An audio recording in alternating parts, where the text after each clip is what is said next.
तो अमर शहीद मंगल पांडे स्मृति चिन्ह के लिए मैं सम्मानित कर रहा हूं और निवेदन करूंगा कि पूरे प्रोग्राम को भी अटेंड करें स्वामी जी के हाथों से।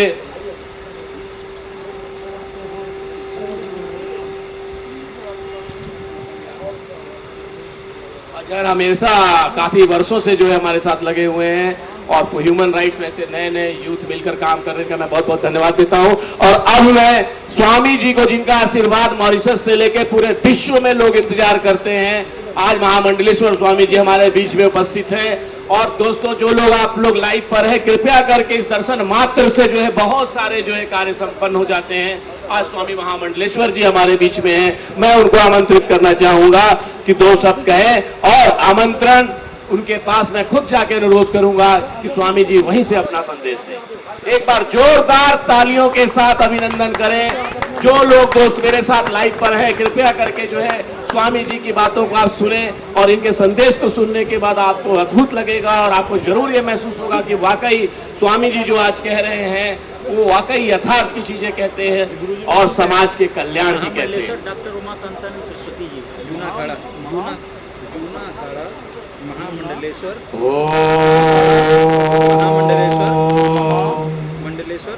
विश्वानि देव सवितर्दुरितानि परासु यद्भद्रं तन्नासु। ओम शांति शांति शांति।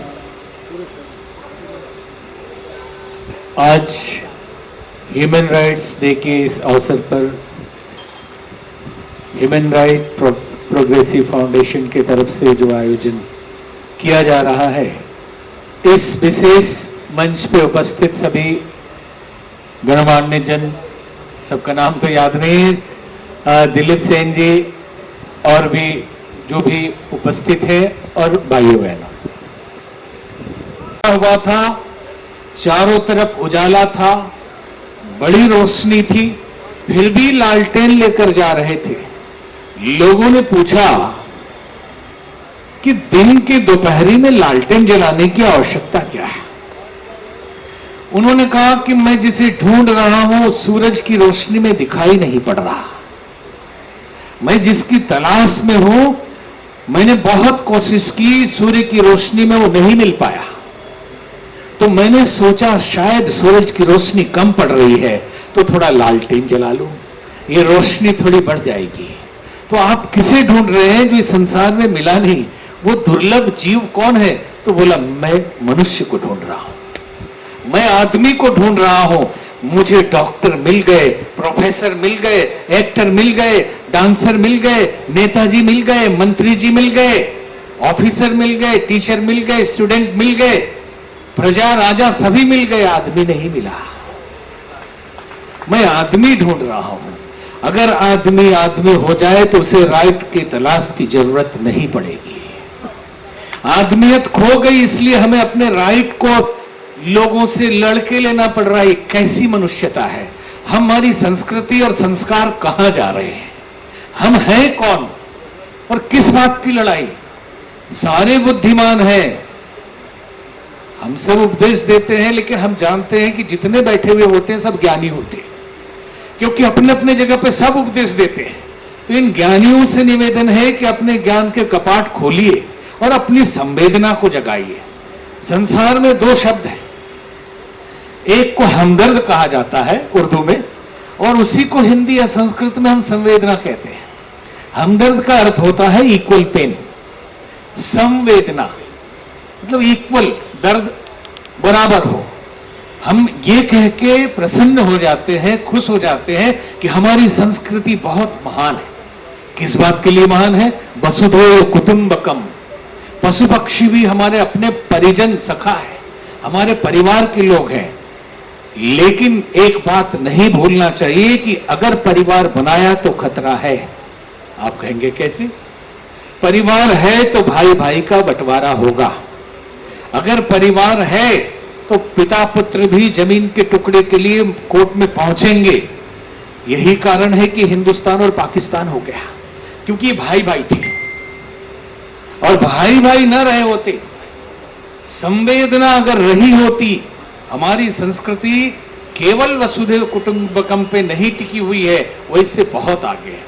हमारी संस्कृति के लिए, हमारे समाज के लिए ये चिंतन बहुत ऊंचा चिंतन नहीं है। आप कहेंगे इससे भी बड़ा कोई चिंतन हो सकता है?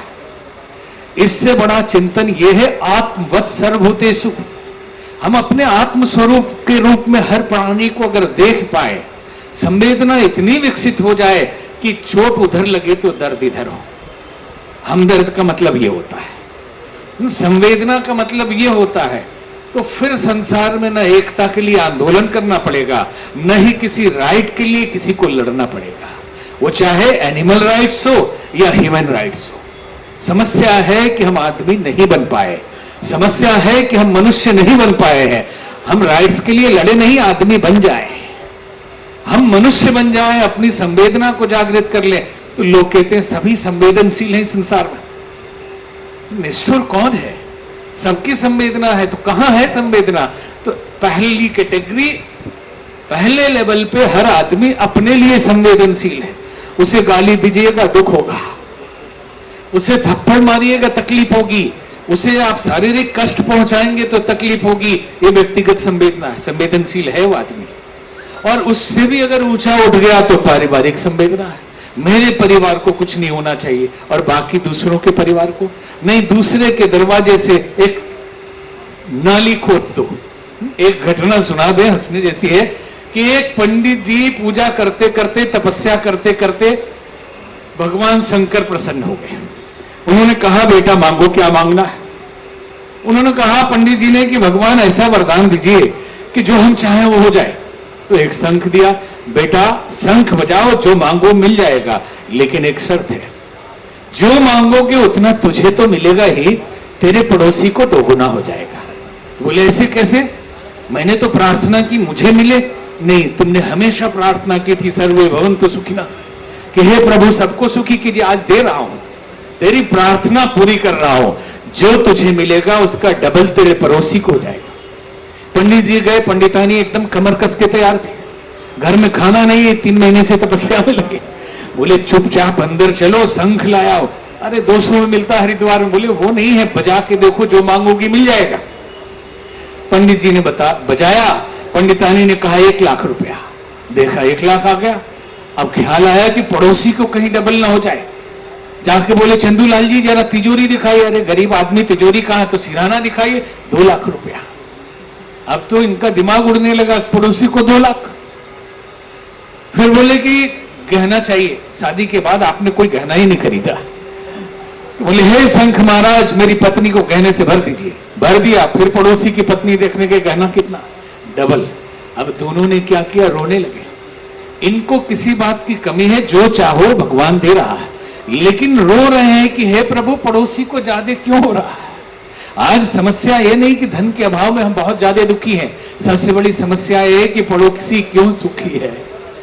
पड़ोसी पेट तो एक मुट्ठी से भर जाता है, पेटी भरती नहीं, और यहां पेटी भरने में लगे हुए। अब क्या हुआ, रोते रोते उन्होंने कहा हे शंख महाराज हमारी एक आंख फोड़ दीजिए ताकि पड़ोसी की दोनों फूट जाए। और उससे भी दिल नहीं भरा तो कहा कि हे शंख महाराज हमारे दरवाजे पे एक कुआं दे दीजिए ताकि पड़ोसी की तो हो जाए, हम तो एक आंख से निकल जाएंगे, अंधा निकलेगा किधर से। ये संवेदना है हमारी कि दूसरे का परिवार मर जाए कोई दिक्कत नहीं, हमारे परिवार पे आंच नहीं आनी चाहिए। और इससे भी संवेदना बढ़े तो हमारा गांव, फिर इससे भी बढ़े तो हमारा राज्य, हमारा महाराष्ट्र, हमारा बिहार, हमारा बंगाल, बहुत तरह की बातें। और दूसरे पैरेलल जातियों में कि एक संवेदना अपनी जाति है, क्षत्रिय है, वैश्य है, शूद्र है, ये है वो है, दुनिया भर के हैं। और अगर ये संवेदना बढ़ती है, पवित्रता आती है, सद्भावना बढ़ती है, दिव्यता बढ़ती है, समर्पण बढ़ता है, तो राष्ट्रीय संवेदना आती है। अन्यथा सांप्रदायिक संवेदना में वो बदल जाती है, फिर हिंदू मुस्लिम सिख ईसाई इसमें फंस के रह जाते हैं। और वो संवेदना अगर राष्ट्र स्तर पे जाती है तो शहीद, सुधारक और संत बन जाते हैं। और वही संवेदना अगर विश्व स्तर पर जाती है तो आप समझें कि अब ब्रह्म ऋषि हो जाते हैं। विश्व का कोई भी प्राणी आपके लिए पराया नहीं, आत्मवत् सर्वभूतेषु आप मानते हैं। तो आज जरूरत, ह्यूमन राइट आप कर रहे हैं, जरूरत है आज की कि लोगों के अधिकारों की रक्षा की जाए, उनको अधिकार दिलवाई जाए, लेकिन प्रश्न ये भी उठता है कि अधिकार दिलाने की आवश्यकता क्यों पड़ रही है? हम अपनी संवेदना को जागृत क्यों नहीं कर रहे? हम अपनी संस्कृति और संस्कारों को फलित और पोषित क्यों नहीं कर पा रहे हैं? और आज कोविड-19 की बात हो, ये कोई नई बीमारी नहीं है। आप 8वीं कक्षा के बायोलॉजी की पुस्तक में पढ़े तो वहां भी कोरोना है, लेकिन ये 19 है, ये 2019 में आया हुआ नए टाइप का कोरोना है। बहुत तरह की बातें हैं, पूरे समाज में हम लोग घूमते हैं। पहली बात, डरने की जरूरत नहीं है, क्योंकि कोरोना से कोई भी नहीं मरता। आप कहेंगे कि ये महात्माओं के क्या बात कर रहे हैं, इतने लोग मर गए और कोरोना से नहीं मरता। कोरोना से कोई नहीं मरा। अब इसका प्रमाण हम आपको बताते हैं। जितने लोग हॉस्पिटल में गए 99% नहीं लौट पाए। कारण, जब इसकी दवाई आप खोज नहीं पाए हैं अभी तक, तो हॉस्पिटल में किस बात का इलाज करते हैं? आप किस बात के लिए लाख रुपए रोज लेते हैं? 14 लाख 14 दिन का। दवाई नहीं, आपने गाइडलाइन जारी कर दिया कि आप क्लोरोक्विन लीजिए, वो भी बंद करा दिया। फिर एजिथ्रोमाइसिन लीजिए, फिर आप विटामिन सी लीजिए, जिंक लीजिए, ये लीजिए, वो लीजिए, उसी को देने के लिए 1 लाख लेंगे अंदर ले जाके, और 99% लोग नहीं लौट पाए। तो आप कहेंगे कोरोना से मर गए?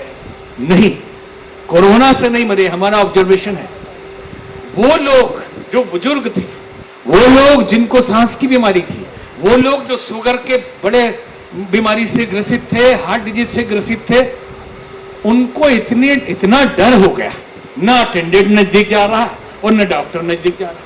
वो अपने को इतना अकेला महसूस करने लगे, इतनी बड़ी घबराहट कि 1 लाश इधर पड़ी, 1 लाश अब हम भी जाने वाले। एक बार धर्मराज ने एक दूत को भेजा यहाँ कंट्री क्लब के पास, बोले 2 आदमी को लेके आओ ऊपर। यहां से 100 आदमी लेके चला गया। बोले 2 आदमी बोला था, 98 ज्यादा क्यों लाए? तो बोले हुजूर 2 को ही लेने गए थे, 98 डर के मारे मर गए। तो एक डर के मारे लोग मर रहे, कोरोना से नहीं मर रहे। अब दूसरी बात, शुगर के पेशेंट को खुद पता होता है कि कब उसका लो होता है और कब उसका हाई होता है। जो रेगुलर 10 साल 5 साल से बीमार है, वो चॉकलेट टॉफी कुछ न कुछ रखते हैं, हॉस्पिटल में कुछ नहीं ले जा सकते। कोरोना के मरीज हैं आप, और आधी रात में शुगर लो हुआ, क्योंकि टाइम पे खाना नहीं दे रहा कोई वहां, और लगभग लोग शुगर लो होने से मरे और डर से मरे हैं। कोरोना से कोई नहीं मरा, अगर क्योंकि जांच नहीं करने देते, लाश ऐसे ही पहुंचा भी नहीं रहे। हमने अपने आंखों से देखा, और पहले ही हमने कहा कि जब दवाई ही नहीं तो इलाज क्या कर रहे? अरे घर पे कर लो उसको क्वारंटीन, घर पे आप सजेस्ट कर दीजिए। नहीं, प्राइवेट हॉस्पिटल्स को पैसा बनाना है, इसलिए 1 लाख रोज, और खुला दरबार है, चल रहा है ये। और सरकार को जब मर्जी आए संख्या बढ़ा देती है कि अचानक कोरोना बढ़ गया, अचानक कोरोना घट गया, नहीं घट रहा ना बढ़ रहा, ये अपनी गति से चल रहा है। लेकिन जब कोई फंक्शन करना है, सरकारी पार्टियों की मीटिंग करनी है, इलेक्शन करना है, तो कोरोना डाउन हो गया, उतने दिन टेस्टिंग रोक दीजिए, और जैसे ही उनका काम निकल जाए फिर टेस्टिंग बढ़ा दीजिए, और रिपोर्ट रोके रहिए, एकदम निकाल दीजिए। और फिर जनता को मंदिर में जाने से रोकना है तो कोरोना बढ़ गया। पार्टियों की मीटिंग्स होनी है, इलेक्शन होना है, वोटिंग होनी है, या फिर वहां रैली करना दिल्ली में, तो कोरोना खत्म। किसान आंदोलन करना है तो कोरोना खत्म। ये बहुत बड़ा तमाशा है अगर आप ध्यान से देखें तो। और प्राइवेट हॉस्पिटल्स लूटने के लिए बैठे हुए हैं। अभी एक घटना हमारे सामने आई, झारखंड हम गए थे, उस आदमी ने खुद अपने मुंह से अपनी घटना बताई। बैंक में काम करने वाला एक bank manager, central bank of India, छींक आई, गया हॉस्पिटल, जांच किया, बोला कोरोना पॉजिटिव, आपको वेंटिलेटर पे जाना पड़ेगा, 1 लाख रुपया रोज, 14 दिन 14 लाख लगेगा। बोले मरता क्या ना करता, भर्ती कर लो। नाम लिखा, फॉर्म भरा, काम क्या करते हैं? CBI, central bank of India. अब जैसे ही सीबीआई पढ़ा, बोले बड़े डॉक्टर जांच करेंगे। अब डॉक्टर की टीम आई, फिर से कोरोना टेस्ट किया, बोला कोरोना नेगेटिव है। कोरोना जितने को है और कितने को नहीं है इसका कोई ठिकाना नहीं। जो भर्ती हो रहे हैं, जो ठीक होके आते, था ही नहीं उसको था ही नहीं, वो बना भी दिया जा रहा है रिकॉर्ड बढ़ाने के लिए भी। और एक हमारा शिष्य शुगर के कारण मर गया, क्योंकि रात तक हमारी बात होती रही उससे, वीडियो कॉलिंग पे, और बोला हम एकदम ठीक हो गए, और रात में बोलते आधी रात में पल्स डाउन हो गया। हमने कहा शुगर का मरीज था, आपने कुछ खाने को दिया नहीं, क्योंकि नजदीक कोई था नहीं। अब वो मरा और उनके पिताजी को पता चला उनको हार्ट अटैक हो गया, वो भी गुजर गए। और रिपोर्ट जो सरकारी आई उसमें उनके दादाजी जो 35 साल पहले मर चुके हैं उनको भी कोरोना पॉजिटिव दिखाया गया। जो 35 साल मर गए, लखनऊ की बात बता रहे हैं। और उनका ब्रजमोहन चौहान जी, उनका लड़का सिंगर है कृष्णा चौहान, यही मुंबई में ही है लेकिन लखनऊ है उनका घर। घटना लखनऊ में हुई, और उनके दादाजी जो 35 साल पहले मर चुके हैं वो भी कोरोना पॉजिटिव वहां दिखाई दे रहा है। और उनके मोहल्ले के किसी का कोरोना टेस्ट नहीं हुआ और सबका नाम लिस्ट में है पॉजिटिव। तो कितने असली पॉजिटिव है, कितने नेगेटिव है, समझना बड़ा मुश्किल है। और इसलिए डरने की जरूरत नहीं है। कोरोना से कोई नहीं मरता, डर से मरते हैं और पुरानी बीमारियों से मरते हैं, पहले की बीमारियों से।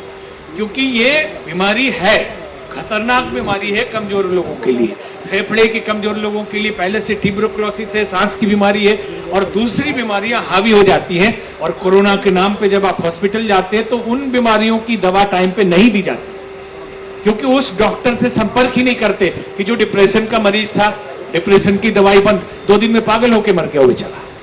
आप अगर ठीक से ये देखेंगे तो कोरोना के नाम से डरे नहीं, आप एहतियात जरूर बरतें। प्राणायाम, जैसा कि दिलीप सेन जी ने कहा, आप प्राणायाम करें, फेफड़े को मजबूत करें। और सबसे बड़ी चीज होती है आपका मनोबल। जो डर गया समझो मर गया, हा? नहीं, दुनिया का एक रूल है कि जो डर गया समझो मर गया। और हम तो ये पगली जी हो, इनके लिए कि इन्होंने संघर्ष किया। कौन संघर्ष नहीं करता? हम आपको डाउन नहीं कर रहे, लेकिन बात बता रहे, बिना संघर्ष के इस दुनिया में कोई भी आगे नहीं बढ़। सबका अपना अपना इतिहास है, सबकी अपनी अपनी जिंदगी है। हमसे एक हमारी शिष्या डॉक्टर है, बहुत बड़ा हॉस्पिटल बनाया वो टेस्ट ट्यूब बेबी का। उसने हमसे कहा कि गुरुदेव बहुत संघर्ष करना पड़ा तब यहां तक पहुंचे। हमने क्या खास संघर्ष कर लिया? अरे सबको करना पड़ता है। दिस इज नॉट स्ट्रगल, ये प्रोसेस है। अगर आपको शिखर पर पहुंचना है तो एक एक कदम ही सही पहाड़ पर चढ़ना ही पड़ेगा, तब चोटी पे पहुंचेंगे। इसलिए संघर्ष नहीं, जीवन में परिस्थितियां विपरीत दिखाई देती है, लेकिन अगर उसे संघर्ष मानकर घबरा गए तो आप आउट हो जाएंगे रेस से। आप यूं समझ लो कि प्रोसेस है, जो भी बड़े हुए सबको झेलना पड़ा। तो हम झेल रहे हैं, इसका मतलब बड़े होने के लाइन में आगे बढ़ चुके हैं। अगर हम झेल रहे हैं, जैसे ईसा मसीह ने द सेरेमनी ऑफ माउंट, ईसा का एक गिरी प्रवचन है, पर्वत पर ईसा मसीह ने प्रवचन दिया, कहा कि यदि सच्चाई पर दृढ़ रहने के लिए तुम्हारे ऊपर झूठे अभियोग लगाए जाए, तुम्हें परेशान किया जाए, तो समझ लेना कि महापुरुषों की श्रेणी में तुम भी जाने वाले हो। क्योंकि भूतकाल में जितने भी संत या जितने भी महापुरुष और शिखर पुरुष हुए हैं, उनको तिरस्कार और ऐसी कठिनाई झेलकर ही वो महापुरुषत्व प्राप्त हुआ है। ठीक है, आपके संघर्ष को भी हम नमन करते हैं और ये भी कहते हैं, इसको समझ लेना, संघर्ष भी है जीवन में, लेकिन कैसा है? संग्राम जिंदगी है, लड़ना इसे पड़ेगा। क्या है? संग्राम जिंदगी है, लड़ना इसे पड़ेगा, जो लड़ नहीं सकेगा आगे नहीं बढ़ेगा। तो किससे लड़ना है? पहले ये कहा कि इतिहास कुछ नहीं है। ये जो इतिहास देखते हैं ना, बड़े बड़े महापुरुष में इतिहास में पढ़ाए जाते हैं, लोग सोचते हैं हम भी इतिहास पुरुष बन जाए, हमारा भी नाम आ जाए। इतिहास कुछ नहीं है, संघर्ष की कहानी, राणा शिवा, भगत सिंह, झांसी की वीर रानी, कोई भी कायरों का इतिहास क्यों पढ़ेगा? जो लड़ नहीं सकेगा आगे नहीं बढ़ेगा। तो किससे लड़ना है भाई? आओ लड़े स्वयं से, कलुषों से, कलमसों से, भोगों से, वासना से, रोगों के राक्षसों से। कुंदन वही बनेगा जो आग पर चढ़ेगा, जो लड़ नहीं सकेगा आगे नहीं बढ़ेगा। तो बहुत बहुत धन्यवाद राकेश पांडे जी को और उनके भाई पांडे जी को, अपने दिलीप सेन जी को और पूरी टीम को जो ह्यूमन राइट्स के लिए काम कर रहे हैं। बस ये है कि सहयोग के साथ साथ मनोबल बढ़ाइए, साधन के साथ साथ जानकारी बढ़ाइए और अभाव दूर करने के साथ साथ समृद्धि बढ़ाइए। यही शुभकामना है और हमारा साथ आपके लिए हमेशा है। जब भी आप याद करें। आप 3 बजे बोल रहे थे, 3 बजे याद करें। 3 बजे क्यों, रात भर याद करिए, सुबह भी, तब भी है। ओम शांति। स्वामी जी का मैं बहुत बहुत सादर धन्यवाद दूंगा। और मैंने आप लोगों को कहा था कि इस मंच के दौरान व्यक्ति और व्यक्तित्व ऐसे लोग मिलेंगे, क्योंकि ये संस्था जब साल में 10 दिसंबर को प्रोग्राम करती है तो ऐसे महान व्यक्तियों को छोड़कर जरूर जाती है कि कल कभी भी रात को 3 बजे, स्वामी जी ने खुद ही कहा कि 24 घंटा रात में किसी भी समय, मैं इतना कह सकता हूं दिल्ली से लेके किसी राज्य के मुख्यमंत्री का भी दरवाजा हो तो स्वामी जी किसी की सेवा के लिए खटखटा सकते हैं। तो मैं चाहूंगा कि कभी भी किसी को दिक्कत हो, स्वामी जी को, दिलीप सेन जी को आप लोग जानते हैं कि उन्होंने जितना कमाया नहीं उतना समाज में गंवाया है। साथ में हमारे बीच में जो बैठे हैं पगली साहब हैं, भाई मुकेश पांडे जी हैं, शिवसेना के सीनियर लीडर हमारे बीच में बैठे हैं। ये सारे लोग जुड़े हुए हैं, किसी भी कार्य के लिए कभी भी याद कर सकते हैं। और progressive foundation of human rights के लिए मेंबर और सदस्यता हमारे यहाँ हर साल लोग जुड़ते हैं। और केवल हमारा 100 रुपीज फॉर्म होता है जिसमें हम लोग मेंबर्स बनाते हैं, जिसमें कार्ड हम अपने ऑफिस से कोरियर तक का उसको बनाना, लेमिनेट करने का सारा खर्चा आ जाता है। हम लोग लगभग निःशुल्क करते हैं, लेकिन व्यक्ति को ध्यान में रखकर देते हैं बायोडेटा और प्रोफाइल के